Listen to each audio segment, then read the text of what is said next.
ನಮಸ್ತೆ ಫ್ರೆಂಡ್ಸ್, ನೀವು ನೋಡ್ತಿದ್ದೀರಾ ಸಾಗರ್ ಅಪ್ಡೇಟ್ ಚಾನಲ್. ಇವತ್ತಿನ ವಿಡಿಯೋದಲ್ಲಿ NPCI ಬ್ಯಾಂಕ್ಗೆ ಆಧಾರ್ ಕಾರ್ಡ್ ಲಿಂಕ್ ಆಗಿರ್ಬೇಕು ಅಂದ್ರೆ ಆಧಾರ್ ಸೀಡಿಂಗ್ ಆಗಿರ್ಬೇಕು.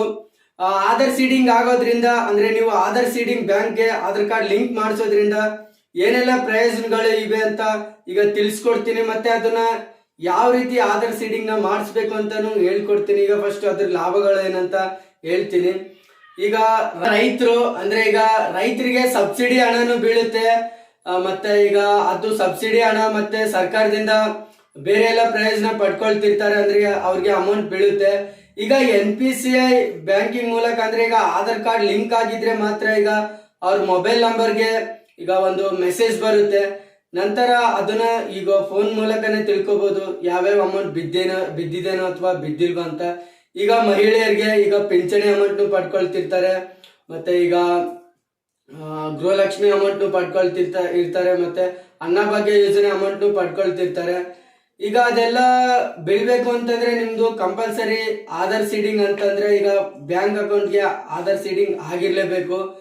ಅದು ಆಗಿದ್ರೆ ಮಾತ್ರ ನಿಮ್ ಫೋನ್ ನಂಬರ್ಗೆ ಒಂದು ಮೆಸೇಜ್ ಬರುತ್ತೆ ಅಮೌಂಟ್ ಬಿದ್ದಿರೋದು ಅಥವಾ ಬಿದ್ದಿಲ್ದೇ ಇರೋದು. ನಂತರ ಈಗ ವಿದ್ಯಾರ್ಥಿಗಳಿಗೆ ಈಗ ಸ್ಕಾಲರ್ಶಿಪ್ ಅಮೌಂಟ್ ಈಗ ಬೀಳ್ತಿರುತ್ತೆ. ಯಾರೆಲ್ಲ ಅರ್ಜಿನ ಸಲ್ಲಿಸಿದಿರಲ್ವಾ ಅಂತವ್ರಿಗೂ ಸ್ಕಾಲರ್ಶಿಪ್ ಅಮೌಂಟ್ ಬೀಳುತ್ತೆ. ಅದು ಈಗ NPCI ಬ್ಯಾಂಕಿಂಗ್ ಮೂಲಕ ನಿಮ್ದು ಆಧಾರ್ ಸೀಡಿಂಗ್ ಆಗಿದ್ರೆ ಮಾತ್ರ ನಿಮ್ಗೆ ಒಂದು ಮೆಸೇಜ್ ಬರುತ್ತೆ ಅಮೌಂಟ್ ಬಿದ್ದಿರೋದು. ಈಗ ಜಾಬ್ ಮಾಡ್ತಿರೋರ್ಗು ಮತ್ತೆ ಈಗ NPCI ಮೂಲಕ ಬ್ಯಾಂಕ್ ಅಕೌಂಟ್ಗೆ ಆಧಾರ್ ಸೀಡಿಂಗ್ ಅಂದ್ರೆ ಆಧಾರ್ ಲಿಂಕ್ ಆಗಿರ್ಲೇಬೇಕು. ಆಗಿದ್ರೆ ಮಾತ್ರ ನಿಮ್ ಒಂದು ಫೋನ್ ನಂಬರ್ಗೆ ಈಗ ಅಮೌಂಟ್ ಬಿದ್ದಿರೋದು ಮೆಸೇಜ್ ಬರುತ್ತೆ. ಈಗ ಅದು ಆಧಾರ್ ಸೀಡಿಂಗ್ ಅಂದ್ರೆ ಈಗ ಬ್ಯಾಂಕ್ ಅಕೌಂಟ್ಗೆ NPCI ಮೂಲಕ ಆಧಾರ್ ಸೀಡಿಂಗ್ ಆಕ್ಟಿವ್ ಆಗ್ಯದನೋ ಅಥವಾ ಇಲ್ವಾ ಅಂತ ನಿಮ್ ಫೋನ್ ಮೂಲಕನೇ ಈ ವಿಡಿಯೋದಲ್ಲಿ ನಿಮ್ಗೆ ತಿಳಿಸ್ಕೊಡ್ತೀನಿ. ನೀವೇನಾದ್ರೂ ಫಸ್ಟ್ ಟೈಮ್ ನನ್ನ ಚಾನೆಲ್ ನೋಡ್ತಿದ್ರೆ ಸಬ್ಸ್ಕ್ರೈಬ್ ಮಾಡ್ಕೊಳ್ಳಿ. ಬನ್ನಿ, ನಿಮ್ಮ ಬ್ರೌಸರ್ನ ಓಪನ್ ಮಾಡ್ಕೊಳ್ಳಿ. ಓಪನ್ ಮಾಡ್ಕೊಂಡ ನಂತರ ಸರ್ಚ್ ಬಾರಲ್ಲಿ ಮೈ ಆಧಾರ್ ಅಂತ ಸರ್ಚ್ ಮಾಡಿದ ನಂತರ ಇದ್ರ ಮೇಲೆ ಕ್ಲಿಕ್ ಕೊಡಿ. ನಂತರ ನೋಡ್ಕೋಬೋದು ಈಗ ಫಸ್ಟ್ನ ವೆಬ್ಸೈಟ್ ಕಾಣಿಸ್ತಿದೆ ಅಲ್ವಾ ಮೈ ಆಧಾರ್ ಅಂತ, ಇದ್ರ ಮೇಲೆ ಕ್ಲಿಕ್ ಕೊಡಿ. ಕ್ಲಿಕ್ ಕೊಟ್ಟ ನಂತರ ನೋಡ್ಕೋಬೋದು ಈ ರೀತಿ ಒಂದು ಹೋಮ್ ಪೇಜ್ ಓಪನ್ ಆಗುತ್ತೆ. ಹಂಗೆ ಕೆಳಗಡೆ ಸ್ಕ್ರೋಲ್ ಮಾಡ್ಕೊಂಬಂದರೆ ಇಲ್ಲಿ ಗೆಟ್ ಆಧಾರ್ ಅಂತ ಕಾಣಿಸ್ತಿದೆ ಅಲ್ವಾ, ಇದ್ರ ಮೇಲೆ ಕ್ಲಿಕ್ ಮಾಡಿದ ನಂತರ ಈ ರೀತಿ ಒಂದು ಹೋಮ್ ಪೇಜ್ ಓಪನ್ ಆಗುತ್ತೆ.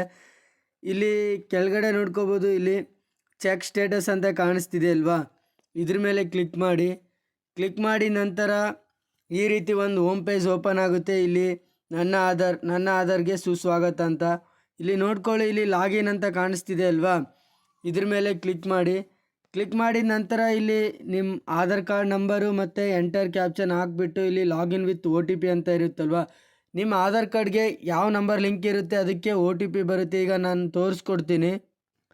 ನಂತರ ಈಗ ನಾನು ಎಂಟರ್ ಮಾಡಿದೆ. ಈಗ ಲಾಗಿನ್ ವಿತ್ OTP ಮೇಲೆ ಈಗ ಕ್ಲಿಕ್ ಕೊಡ್ತೀನಿ. ಈಗ ವೇಟ್ ಮಾಡಿ, ಅವರು ಒಂದು OTPನ ಕಳಿಸ್ತಾರೆ. Successful generated one time password OTP ಅಂತ ಈಗ OTP ಬರುತ್ತೆ. ಈಗ ಬಂತು, ಈಗ ನಾನು ಅದನ್ನು ಇಲ್ಲಿ ಪೇಸ್ಟ್ ಮಾಡ್ತೀನಿ. ನೋಡ್ಕೋಬೋದು ಈಗ ಪೇಸ್ಟ್ ಮಾಡಿದೆ. ನಂತರ ಈಗ ಲಾಗಿನ್ ಅಂತ ಕಾಣಿಸ್ತಿದೆ ಅಲ್ವಾ, ಇದ್ರ ಮೇಲೆ ಕ್ಲಿಕ್ ಮಾಡಿದ ನಂತರ ಈ ರೀತಿ ಒಂದು ಹೋಮ್ ಪೇಜ್ ಓಪನ್ ಆಗುತ್ತೆ. ಈಗ ಸಕ್ಸಸ್ಫುಲ್ ಆಯಿತು. ಈಗ ಬ್ಯಾಂಕ್ ಸೀಡಿಂಗ್ ಸ್ಟೇಟಸ್ ಸ್ಥಿತಿ ಅಂತ ಕಾಣಿಸ್ತಿದೆ ಅಲ್ವಾ, ಈಗ ಇದು ಇಂಗ್ಲೀಷ್ನಲ್ಲಾದರೆ ಈಗ ನಾನು ಕನ್ನಡದಲ್ಲಿ ಲ್ಯಾಂಗ್ವೇಜ್ನ ಇಟ್ಕೊಂಡಿದ್ದೀನಿ. ಈಗ ಇಂಗ್ಲೀಷ್ನಲ್ಲಾದರೆ ಬ್ಯಾಂಕ್ ಸ್ಟೇಟಸ್ ಅಂತ ತೋರಿಸ್ತಿತ್ತು, ಬ್ಯಾಂಕ್ ಸೀಡಿಂಗ್ ಸ್ಟೇಟಸ್ ಅಂತ ತೋರಿಸ್ತಿತ್ತು. ಈಗ ಇಲ್ಲಿ ಬ್ಯಾಂಕ್ ಸೀಡಿಂಗ್ ಸ್ಥಿತಿ ಅಂತ ಇದೆ ಅಲ್ವಾ, ಇದ್ರ ಮೇಲೆ ಕ್ಲಿಕ್ ಮಾಡ್ಕೊಳ್ಳಿ. ಈಗ ನೋಡ್ಕೋಬೋದು ನಿಮ್ಮದು ಆಧಾರ್ ಕಾರ್ಡ್ ಏನಾದರೂ ಬ್ಯಾಂಕ್ ಅಕೌಂಟ್ಗೆ ಲಿಂಕ್ ಆಗಿದ್ದರೆ ಅಥವಾ ಆಧಾರ್ ಸೀಡಿಂಗ್ ಆಗಿದ್ದರೆ ಈ ರೀತಿ ಇಲ್ಲಿ congratulations your Aadhaar bank mapping has been done ಅಂತ ಬರುತ್ತೆ. ನಂತರ ಅವ್ರ ಆಧಾರ್ ಕಾರ್ಡ್ ನಂಬರ್ ಶೋ ಆಗುತ್ತೆ. ಈಗ ನಿಮ್ಮದು ಯಾವ ಬ್ಯಾಂಕ್ ಇರುತ್ತೆ ಅದು ಇಲ್ಲಿ ನಿಮ್ಮ ಬ್ಯಾಂಕ್ ನೇಮ್ ಶೋ ಆಗುತ್ತೆ. ನಂತರ ಇಲ್ಲಿ ಬ್ಯಾಂಕ್ ಸೀಡಿಂಗ್ ಸ್ಥಿತಿನೂ ತೋರಿಸುತ್ತೆ. ಇಲ್ಲಿ ಇಂಗ್ಲೀಷ್ನಲ್ಲಾದರೆ ಈಗ ಆ್ಯಕ್ಟಿವ್ ಅಂತ ಬರುತ್ತೆ. ಇಲ್ಲಿ ಕನ್ನಡದಲ್ಲಿ ಇದೆಯಲ್ವಾ ಬ್ಯಾಂಕ್ ಸೀಡಿಂಗ್ ಸ್ಥಿತಿ, ಇಲ್ಲಿ ಸಕ್ರಿಯ ಅಂತ ತೋರಿಸ್ತಿದೆ.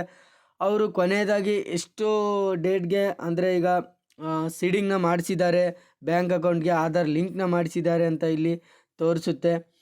ಈ ವಿಡಿಯೋ ನಿಮ್ಗೆ ಇಷ್ಟ ಆದರೆ ಲೈಕ್ ಮಾಡಿ ಮತ್ತು ಸಬ್ಸ್ಕ್ರೈಬ್ ಮಾಡ್ಕೊಳ್ಳೋದನ್ನು ಮಾತ್ರ ಮರಿಬೇಡಿ.